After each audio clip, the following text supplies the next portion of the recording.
Welcome everyone to Martiak Market Update with your host Mark Martiak. Mark is a Managing Director of Investments with AGP, Alliance Global Partners, member of FINRA and SIPC. This show will explore topics ranging from market updates to the global economy and personal finance. Money is knowledge, and Mark wants to help you navigate your relationship with money by offering timely guidance and his unique perspective. Here's Mark Martiak. Welcome back, and thank you for joining me as we discuss key trends shaping our industries and markets. Today, I have the pleasure of welcoming Bruce Brumberg, Editor-in-Chief and co-founder of MyStockOptions.com.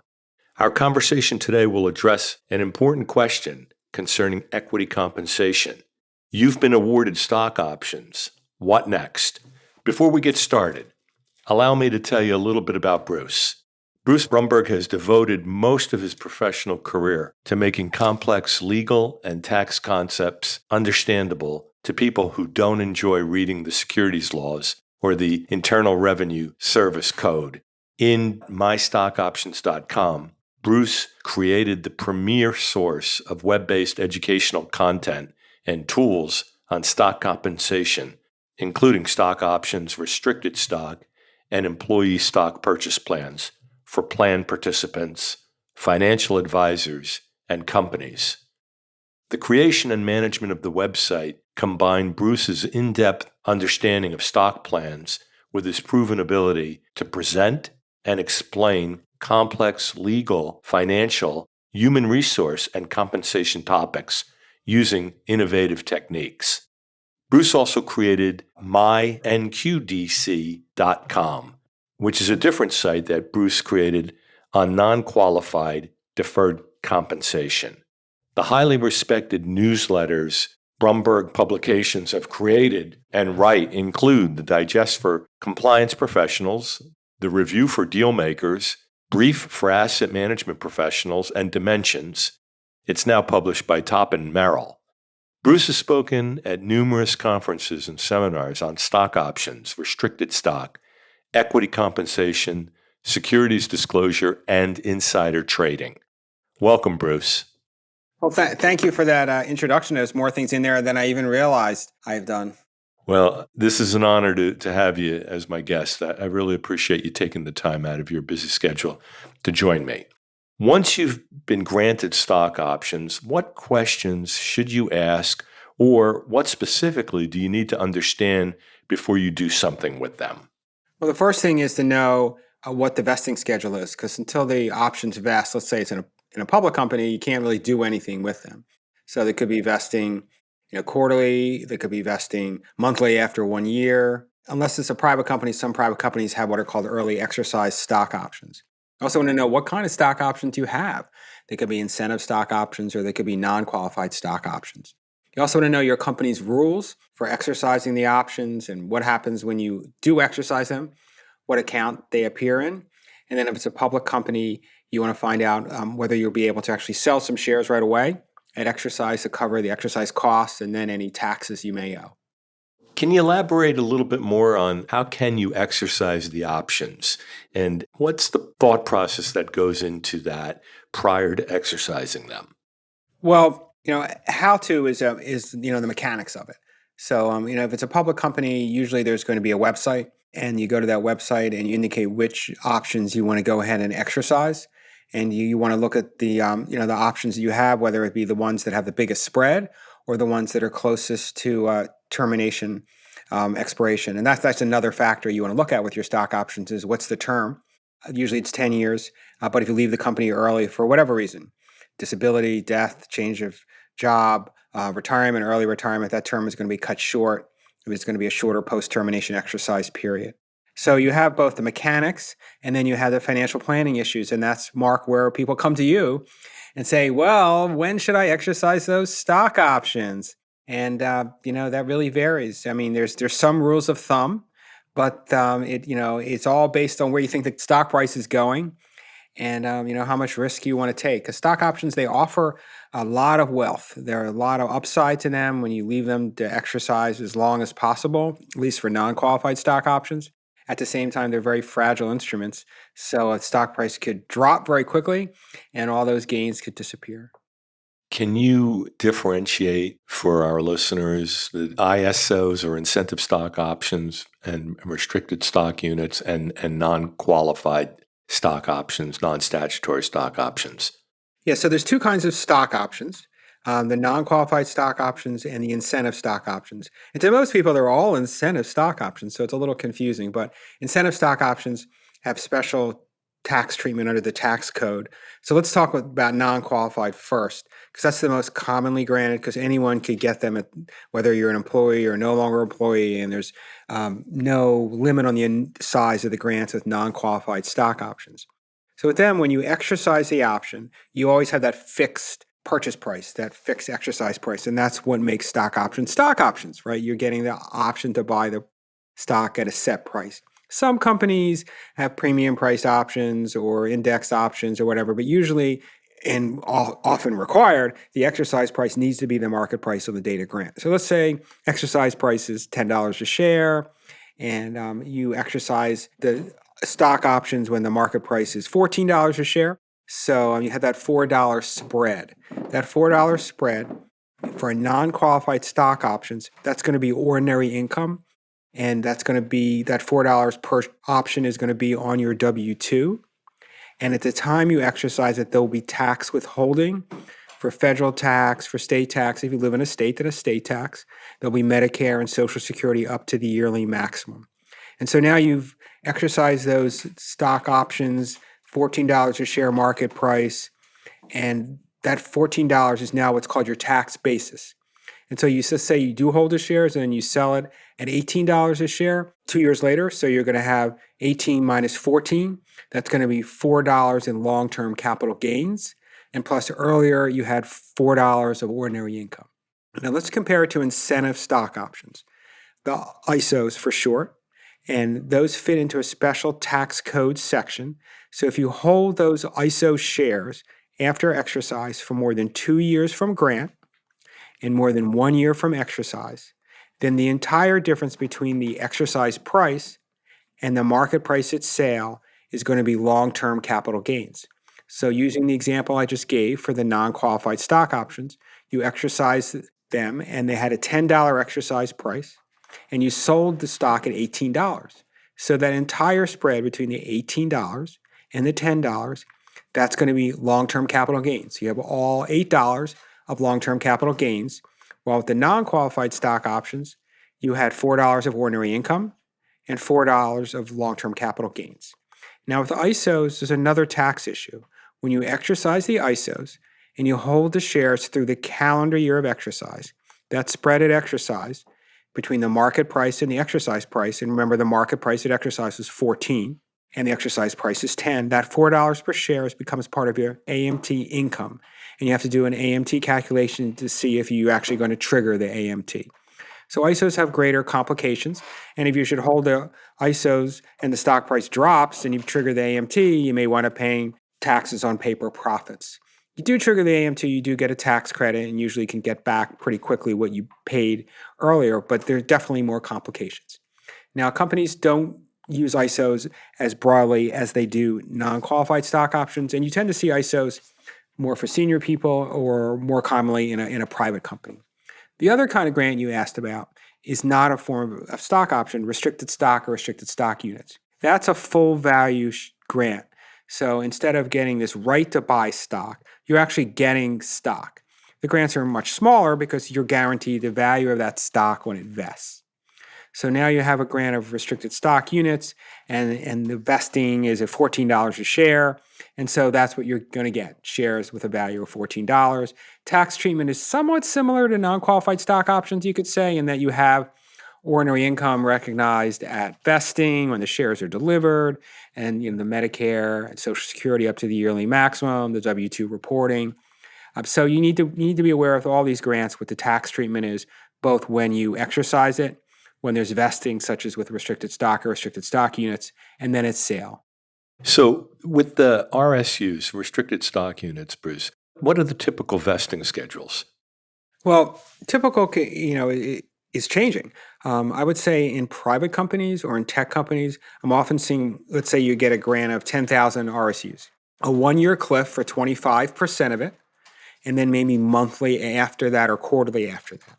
Every company does that, but that tends to be the private company model right now. In a public company, it tends to be 25% a year. So you start January 1st, 2021, and then January 1st, 2022, 25% vest. Or if it's not 25% a year, it could be 33% a year, it could be 20% a year. It doesn't have to be that way. There's no formal rule about what vesting has to be. But companies do benchmark and they see what others are doing and they have different thoughts about what's the best, retention tool for their employees and executives, what's the best incentive tool. So, that's always taken into account. But you want to follow that vesting because until the options or the restricted stock units or restricted stock vests, you really can't do that much with shares. Restricted stock has one little twist to it compared to restricted stock units in that you can make an 83B election at the time of grant. And if you do it within 30 days, you make the filing with the IRS, you'll be paying taxes on the value of the shares at that point. That could be much lower than later on when they vest, and it could start your capital gains holding period. So with any stock option information in terms of what type an employee has, broadly speaking, when they need help outside of hiring a financial advisor like me, where do they go to get that help? You mentioned earlier there's a site that the company sets up typically. How do they go about that? And is it easy to grasp an understanding of what they have in their vesting schedules just by calling someone in HR or going to the site that the company has set up, or a combination of both? Well, there's what do you have, and that would be on that website. A number of companies that are public, they select, one brokerage firm that their employees have to work with. You don't have to keep the shares with that brokerage firm's site, but they want to centralize the administration and the securities law and insider trading compliance. So they've picked one firm or maybe two firms where your holdings go to. And on those sites, there sometimes is educational content and tools. And maybe there may even be educational content licensed from mystockoptions.com because we do provide it to some of the provider sites. And then also HR departments, compensation departments, stock plan admin, they usually do some educational outreach. They could have occasional webinars. They could have educational content. They could have, in-person meetings if they do in-person meetings. So you want to be asking those kind of questions. And then at the same time, if you're working with a financial advisor like yourself, Mark, who has become very knowledgeable in this area, you're a source of, teaching too.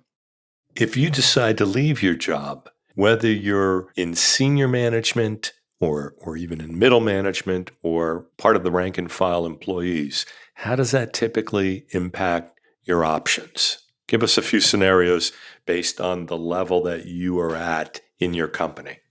Well, there's two different aspects that are affected when there's any kind of job change with stock options. First, the standard stock option, let's say, is a 10-year term. That term is going to be cut short. So if you leave after 5 years, that's it.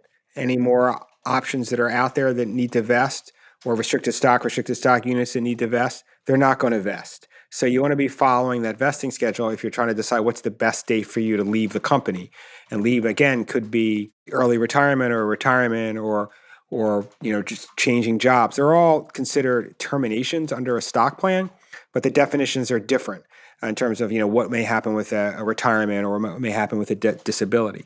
The other thing is that even though the option has this 10-year term, not only does the vesting stop when you leave after, let's say, the 5 years, but there's going to be what's called a post-termination exercise period. So you can't keep those options for the remaining 5 years of the 10-year term. No way. Standard provision, it's not required by law, but standard provision for, let's say, a job change is 90 days. You're going to have 90 days after you leave the company. You better exercise those stock options or you're going to forfeit them. It will be longer, usually in the case of a disability, in the case of retirement, in the case of death, but it doesn't have to be. And it's never going to be any longer, the post-termination exercise period, than the term of the option that's there. I've seen situations where someone has options a 10-year term, and they may have a retirement after year 9, and under their plan with retirement, the post-termination exercise period would actually push them beyond the 10 years. That doesn't mean that they have more than 10 years to exercise the options. So two things you need to focus on. What happens to the outstanding stock options, vested and unvested, when you leave the company in any of those kind of life type situations. And that could be, it cuts off the vesting ends, or the vesting could be accelerated, or the vesting could be allowed to continue. And then what is the post-termination exercise rules? Meaning, what is the time period in which you must exercise those options or lose them? Realize too that ISOs, again, they have a lot more tax rules. They only can be exercised by employees.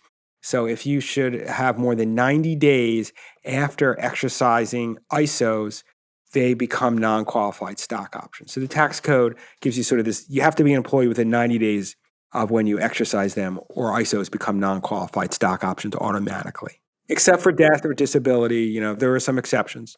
It's 12 months for disability. If you're holding RSUs, restricted stock, give me a scenario where I can make the most of that. If I'm an executive or someone that just joined a company that's about to have an IPO, give me a sense, a scenario how we can make the most of that. Well, restricted stock units are a little bit different in that you don't have to make a decision about whether to exercise them. So, when those shares are delivered, that's when you're going to have that amount of ordinary income. And in some ways, this is like any other stock. Some people say, well, you should look at it and say, if I had a bonus for $50,000, and would I go out and buy that stock for $50,000?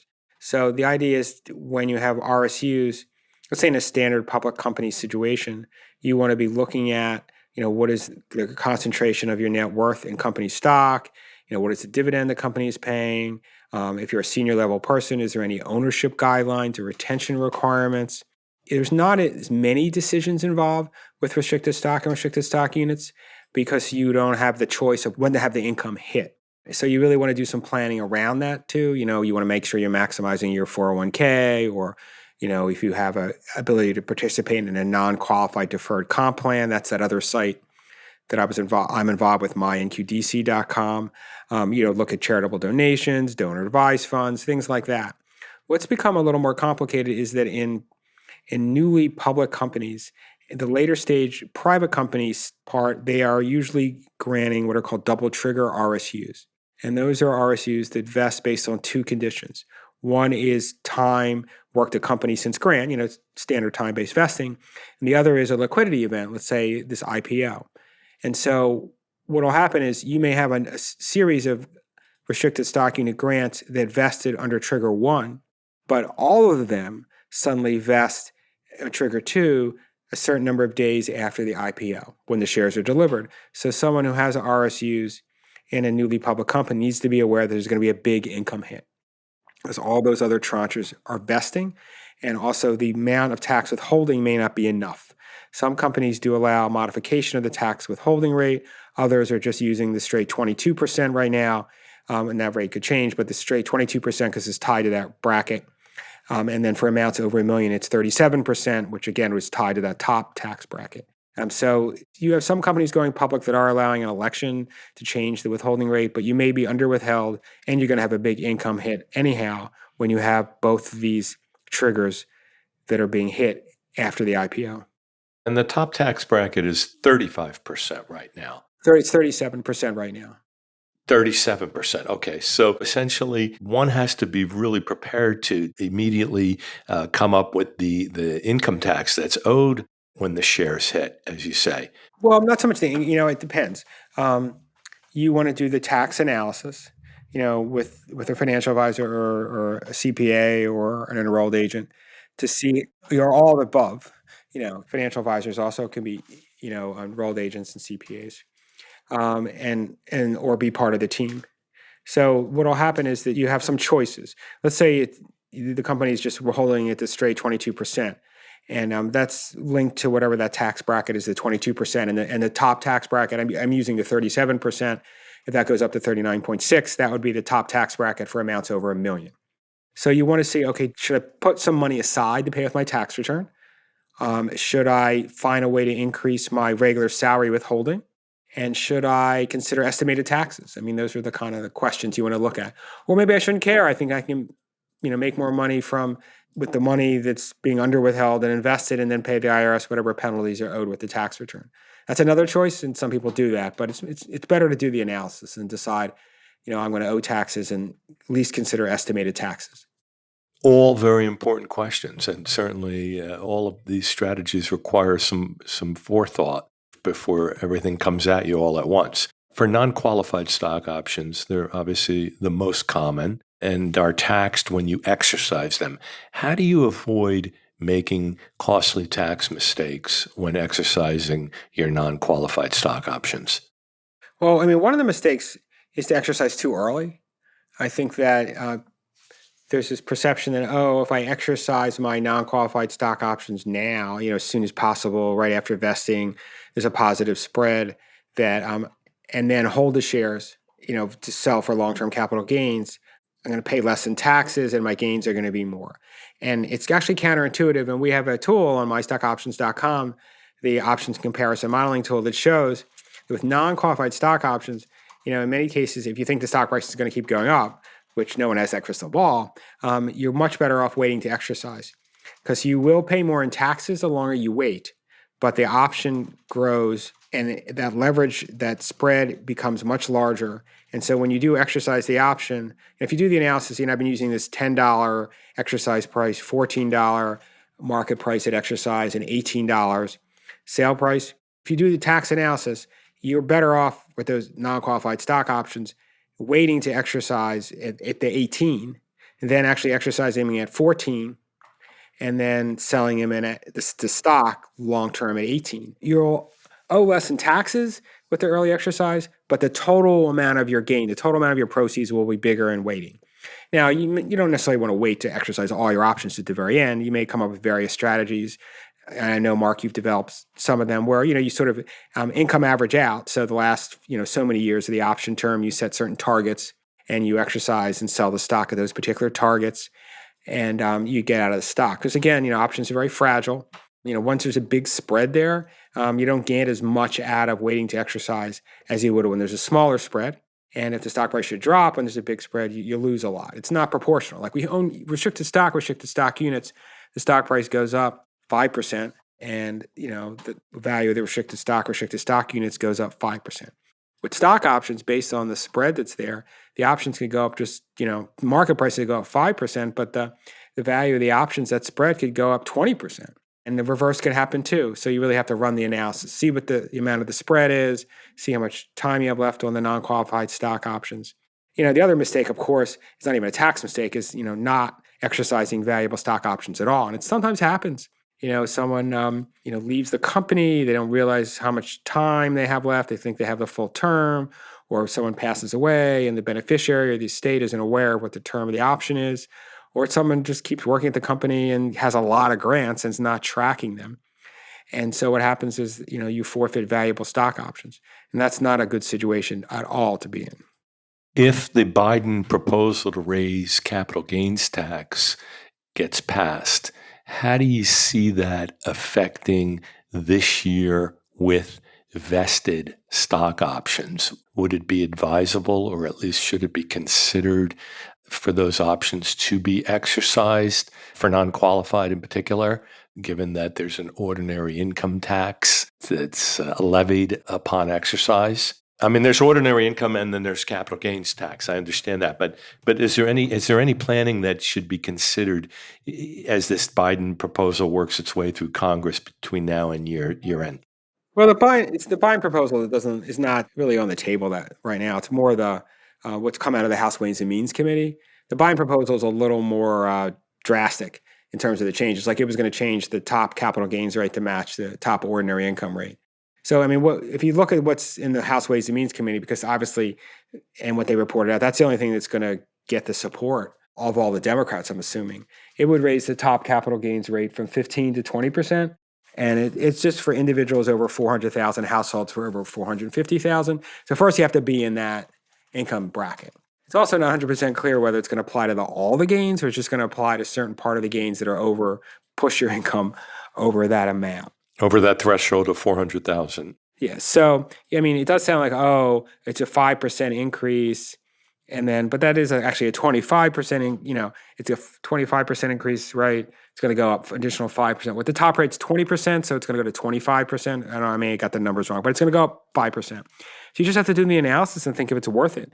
The ordinary income differential is very small. It's just going to go up to 39.6 from 37%. So again, you have to decide, is it worth that?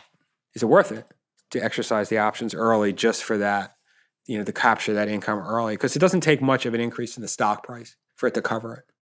With the ISOs, they obviously qualify for special tax exemptions, but they also come with additional risk. How can you tell if exercising your incentive stock options will trigger? You mentioned earlier AMT, short for alternative minimum tax. How can you tell if exercising your ISOs will trigger that AMT? Yeah, you have to go through an analysis. I mean, there's the Form 6251 part of the tax return, and that's used to determine your amount of your AMT income. And the spreaded option exercise, ISO option exercise, not non-qualified stock option exercise, it's part of that AMT income calculation because the ISOs are like a special tax preference. They're not taxed like non-quals.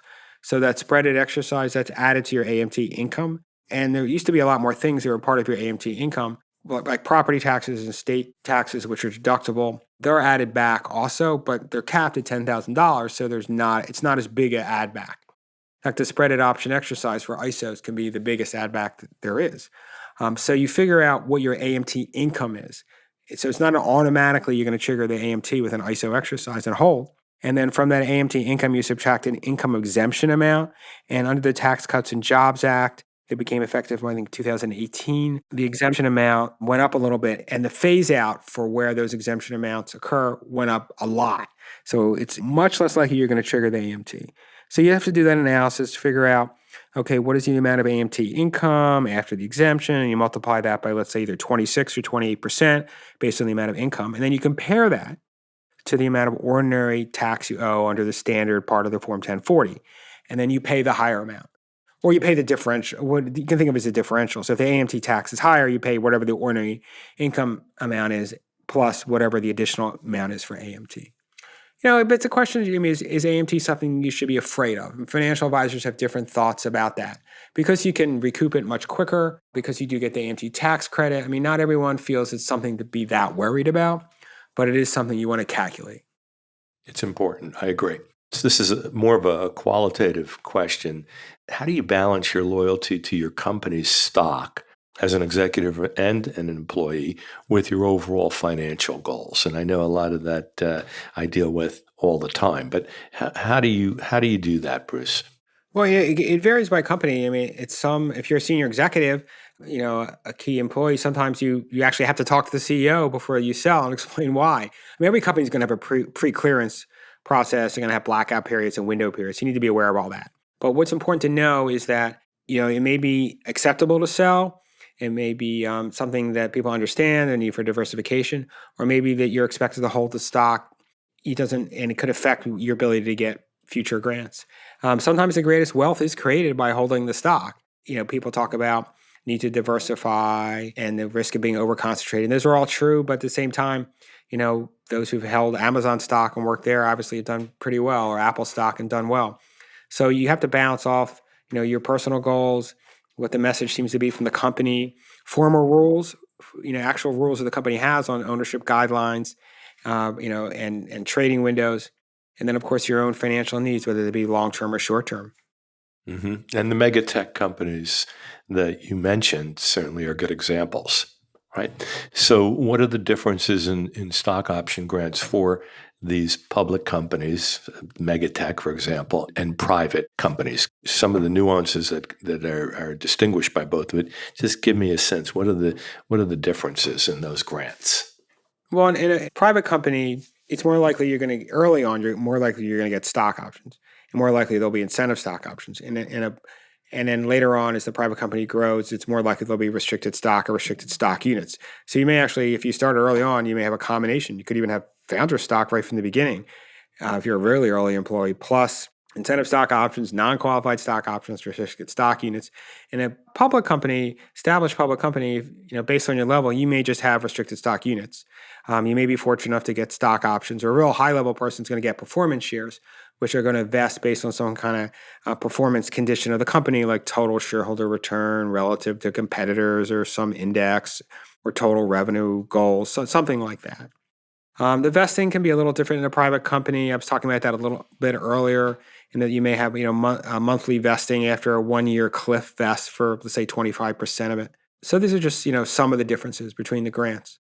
Can you explain how you evaluate vested stock options once that 6-month lockup period expires post IPO? In other words, if you have the vested options, you're vested. What strategies would you consider post IPO after the lockup, and or if you have as you approach? Well, let's address that first, then we'll talk about the pre IPO. Well, if it's the lockup is over, you have to come up with some kind of financial plan for what you want to do with the proceeds.